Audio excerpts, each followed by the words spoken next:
मेरा नाम है हरिया, मैं काम करता हूँ बहुत बढ़िया, खाता हूँ खाना और रोज गाता हूँ गाना।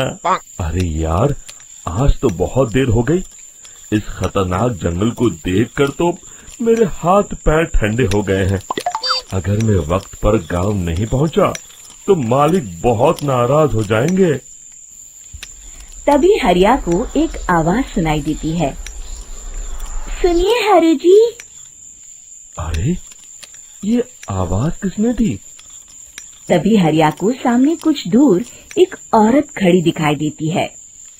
अरे भाई, ये औरत अकेली इतनी रात को इस जंगल में क्या कर रही है? चलकर पूछना पड़ेगा। फिर हरिया अपनी बैलगाड़ी उस औरत के सामने लाकर रोक देता है और उससे पूछता है। अरे सुनिए, आप इतनी रात को इस खतरनाक जंगल में अकेली क्या कर रही हैं? तभी वो औरत मीठी आवाज में कहती है, अरे हरु जी, आप आ गए। मैं कब से आपका इंतजार कर रही थी। वैसे तो यहाँ से काफी लोग गुजर चुके हैं, लेकिन मैं खास आपका इंतजार कर रही थी। अच्छा, तुम सच कह रही हो? मुझे तो यकीन नहीं हो रहा है। वो क्या है ना, आज तक किसी ने मुझसे इतने प्यार से बात नहीं की। हाँ हाँ हरु जी, मैं सच कह रही हूँ।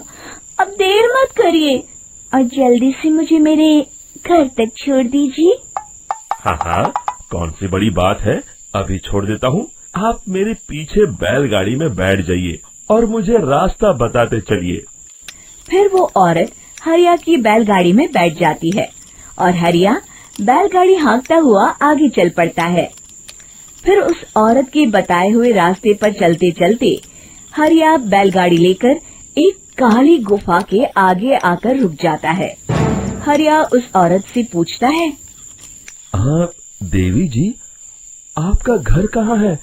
यहाँ तो एक गुफा के अलावा और कुछ नहीं है। तभी अचानक वो औरत हवा में उड़ने लगती है। देखते ही देखते उसका सुंदर रूप एक डरावनी चुड़ैल में बदल जाता है और वो जोर जोर से हंसती है। अरे तू तो एक नंबर का बेवकूफ निकला। तू तो बड़ी आसानी से मेरी बातों में आ गया।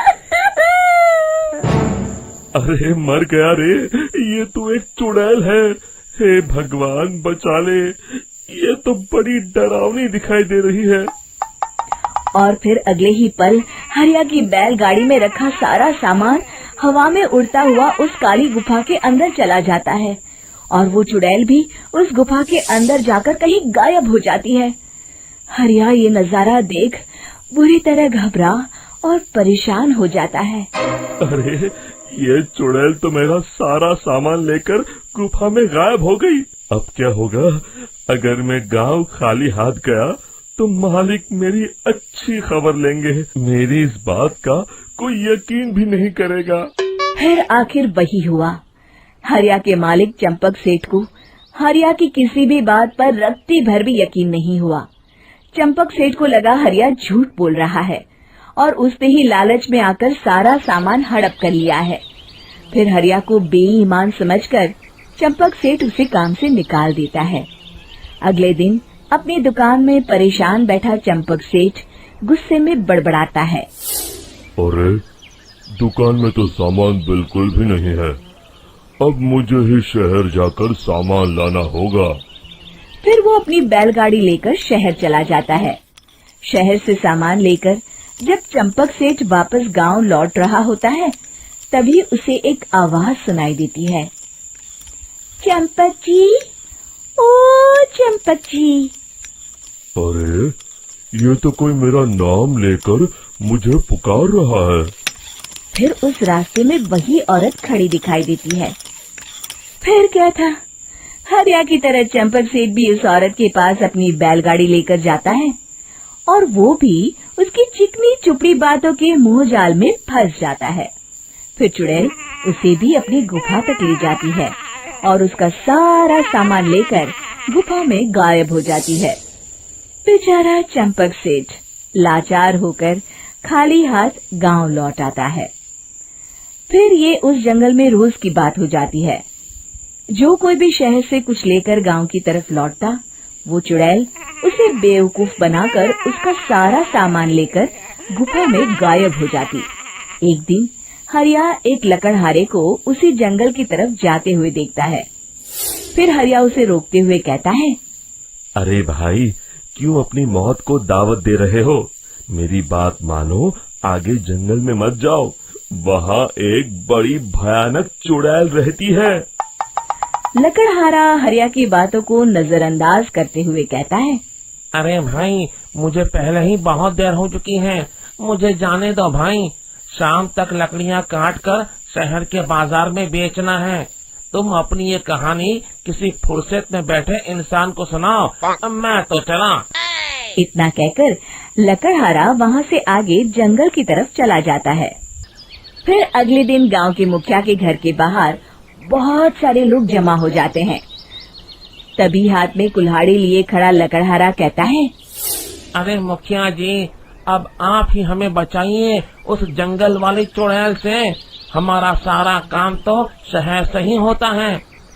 अरे मुखिया जी, उस चुड़ैल की वजह से तो मैं पूरी तरह बर्बाद हो गया हूँ। हम सबको मिलकर उस चुड़ैल का कोई इलाज करना पड़ेगा।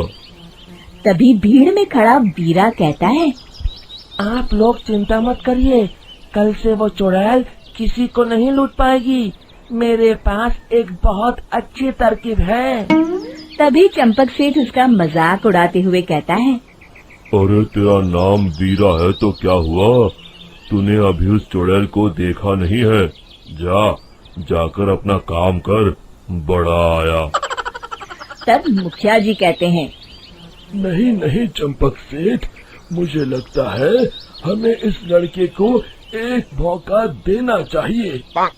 फिर सभी गांव वाले मुखिया जी की बातों से सहमत हो जाते हैं और वीरा शाम को एक बैलगाड़ी में कुछ सामान लादकर उस जंगल की ओर चल देता है। वीरा, ओ वीरा, कहाँ जा रहा है? तभी वीरा मुड़ के देखता है, वही चुड़ैल एक औरत के रूप में खड़ी है। अरे बहन जी, मैं आपको ही ढूंढ रहा था। देखिए, मैं आपके लिए क्या लाया हूँ। हैं? अरे वाह, तो खुद मेरे लिए इतना सामान लाया है। तू ही अकेला गांव में समझदार है। जरा देखो, मैं भी खोल के, बड़े भूख लगी है। जैसे ही चुड़ैल उस सामान पर से कपड़ा हटाती है, एक भगवान शिव की तेज रोशनी उसके अंदर मूर्ति से निकलती है और चुड़ैल अपने असली रूप में आकर जलने लगती है। अरे मैं जल रही हूँ, बचाओ! बचाओ! ओम नमः शिवाय, मर गई मैं! देखते ही देखते वो चुड़ैल राख के साथ उड़ जाती है और सभी गांव वाले भी वहां जाते हैं। शिक्षा बुराई पे सदा अच्छाई की ही जीत होती है।